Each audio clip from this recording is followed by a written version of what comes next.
Welcome to One Insight. My name is Rich Litvin. I grew up in London and I now live in LA. And this is a podcast for extraordinary top performers and their coaches. You see, I've coached some of the most successful and talented people on the planet. I can see what most people cannot see, and I dare to say what most people wouldn't dare to say. And what I know about success is that on the other side of it, it can be incredibly lonely. You can feel more of an imposter the more successful you become. And when you're the most interesting person in the room, you're actually in the wrong room. Clients who are more successful, more intelligent, and wealthier than you need your support more than they know and more than you can imagine. I coach around insight. Life looks one way, something happens, and the world looks different, and your entire world changes. It can happen in an instant. And this podcast is called One Insight because a single insight can change everything. My context for today is Prosperous Coach 2.0. I want to draw out some of the distinctions that have us see what did I teach 7 or 8 years ago, or even before that became the Prosperous Coach book and launched a movement. What have I learned since, and how can that serve you? So let me tell you something. I wrote this piece this morning. I was responding to one of my clients. She was really excited. She's just started to hit mid 5 figures a month. She's on track for close to $1 million a year, and she's getting excited about the possibility of having a 6-figure month. So here's what I did. I encouraged her to pause for a moment, to reflect. You see, there's a price you pay for successful. I wrote an article a while back called 77 Rules for Great Leaders Who Want to Be Great Coaches. We'll post the links later. And rule number 77 says, in answer to the question, Rich, what do you know now that you wish you knew when you started your business? And I responded with 4 things. A, don't spend more money because you're making more. Put aside money for taxes, savings, and living expenses first. Only spend what is left on the business. B, focus on cash flow and profit, not revenue. Who cares how much you're making if you're not actually making a profit? I really recommend you read the book Profit First by Mike Michalowicz. C, don't hire people like you. Use the Kolbe assessment to find people who complement you rather than duplicate you. D, don't try to scale too early or maybe at all. And I recommend you read the book Company of One by Paul Jarvis. Again, I'll post this so you don't have to write all these notes right now. I also read about this in an article called The Dark Side of Success. If you want to make more money, it's important to know the answer to 3 questions.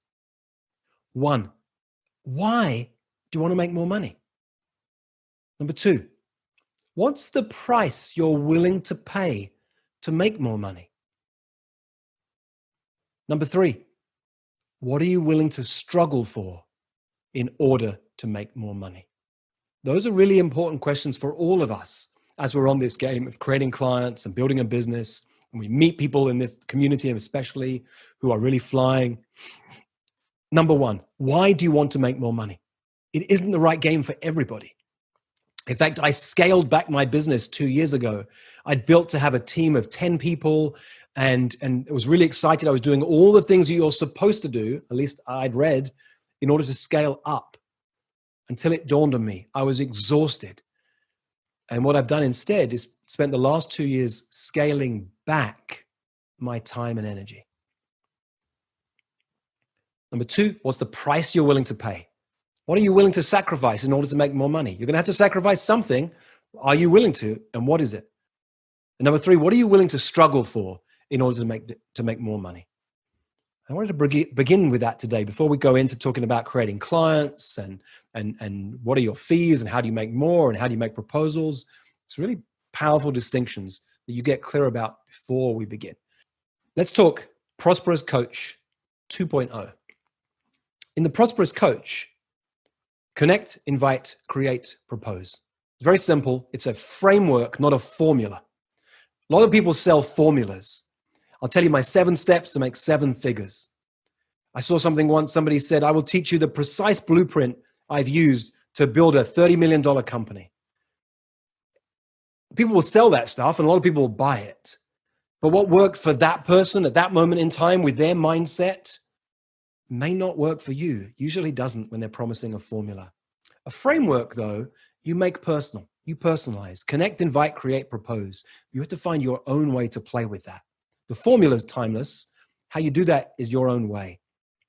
But let me tell you what I've added to this in the years since the Prosperous Coach came out. And I'd love you to share your insights as I'm talking, as it goes along. As I see that, it's a bit like when I'm in the room and I'm reading the room. Even just the chat scrolling up on my screen gives me a sense that where the energy is in the room. Prosperous Coach 2.0. Number 1, connect. Number 2, invite. Nothing's changed. Connect, connect, connect. And invite some of those to go a little deeper. How do you invite somebody? You invite them with the kind of energy that I invite you to come and hang out at my kids' birthday parties. Monique makes really fun birthday parties. She does all sorts of fun stuff. There's great punch for the adults. There's great games for the kids. If you can make it, you're going to have a fun time and so will your kids. If you can't make it, we're going to have a fun time and so will our kids. That energy. You want to chat more about this? You want to jump on a call? That lightness of energy is what has some people go, oh yeah, sure. And if they don't, you're like, okay, don't worry. No problem. Because you don't need them to be on a call with you. Connect, invite. Number 3, chat.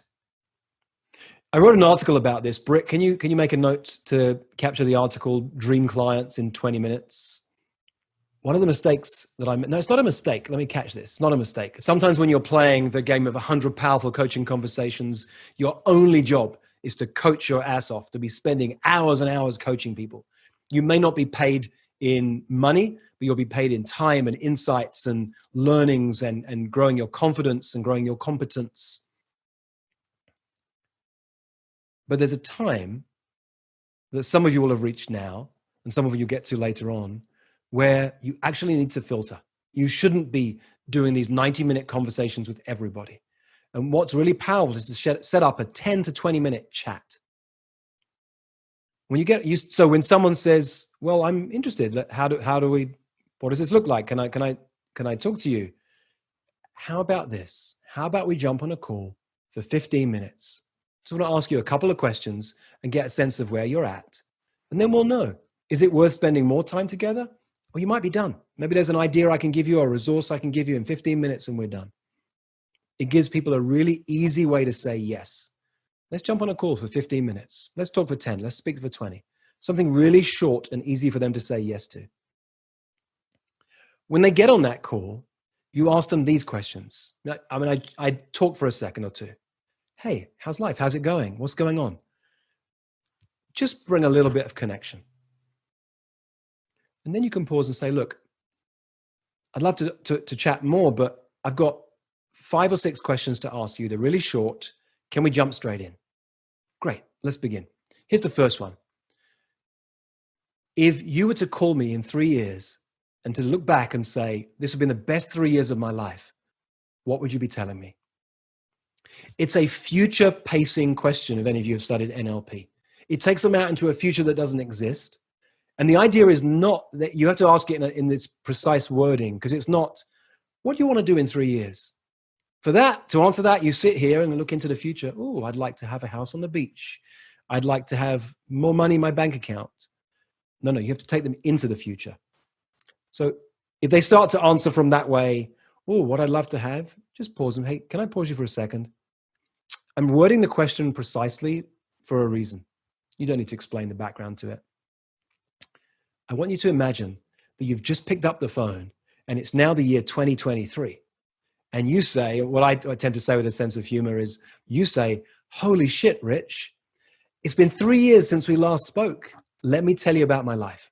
Let me tell you how amazing life and business is.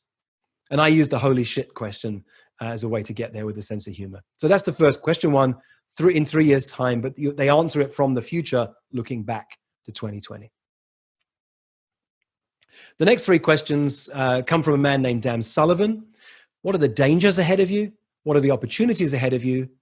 And what are your unique strengths?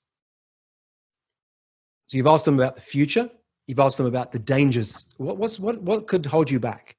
And I like to break that down. What are the external dangers and the internal dangers? External dangers. Maybe a recession is coming. Maybe your kind of clients are afraid right now. Internal dangers. What mindsets do you have that might hold you back? What are the opportunities ahead for you? And what are your top 2 or 3 strengths? And then I like to turn that one on its head. What's the dark side of each of those strengths? Oh, so you're a visionary leader. Well, one of the dark sides of being a visionary leader is that you can upset your team because you're always coming up with new ideas and all they want to do is implement the current ones. Those are the 5 questions that are great to ask. Those questions help them. Question 6 will help you. 3 years' time, dangers, opportunities, strengths, and the dark side of your strengths. Again, I'll post this later. I'll give you the link to the article later. Question 6 is really key. When you've got the answers to those questions, you pause and you say, hey, that thing you told me about in 3 years, where the business is really flying or you have an amazing relationship or whatever it is, just link back to it for a second. What have you done about that so far? That question is your filter question. Because if they say, oh, nothing, well, this is the first time I'm really excited to talk to you about this. This is the first time I've ever said that dream out loud. They're not ready. They're not ready. If you say, let's have a 90-minute conversation, let me coach you. That's okay if you want to build your coaching skills. They're just not ready to say yes to you down the road. So if you're in a place where your practice is already full and you're filtering for clients, or maybe you're not filled with a practice, but you're not going to spend more time with people who aren't ready to make a commitment if you serve them, then slow that one down. What have you done about this so far? Well, nothing yet. Okay, let me tell you what I want to offer you now. I've got a book to recommend to you. You know what? After the call, I'm going to think about things and come back to you and send you a message with some ideas. But pause that conversation there. If they say, what have I done about that? Well, I had a coach last year. I've been in a mastermind. I've read these 3 books on this topic. If you have videos on a podcast, they say, I've been watching all your episodes on YouTube. Then you can say, oh, okay.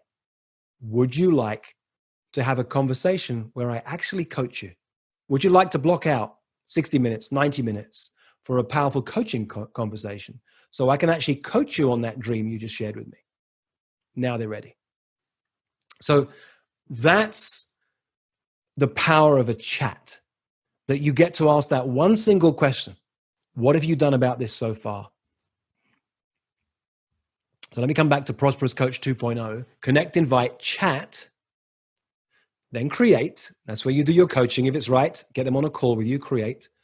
Number 5, audition. Your job is to filter your clients.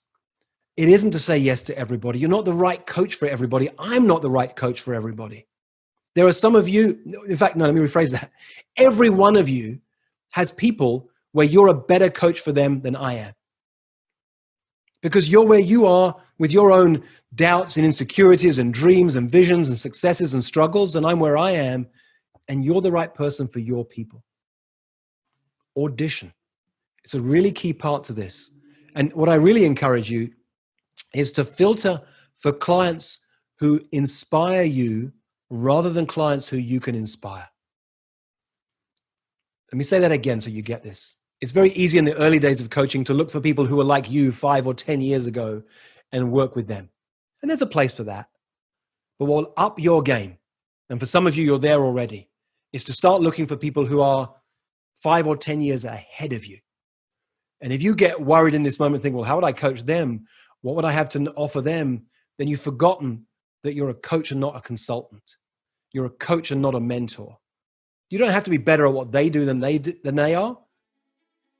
You need to help them see the things that no one else can see and be willing to say to them the things that no one else will be bold enough to say.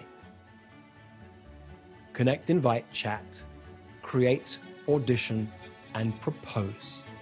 There will come a moment when you need to look people in the eyes and say, this is what it would look like for us to work together. For most of human history, it wasn't called coaching, it was called leadership. And it's what I love to do, to coach people, to lead people, and to mess with people's thinking. If you'd like more of this, or if you'd like to learn more about our community of extraordinary top performers, go to richlitvin.com/oneinsight.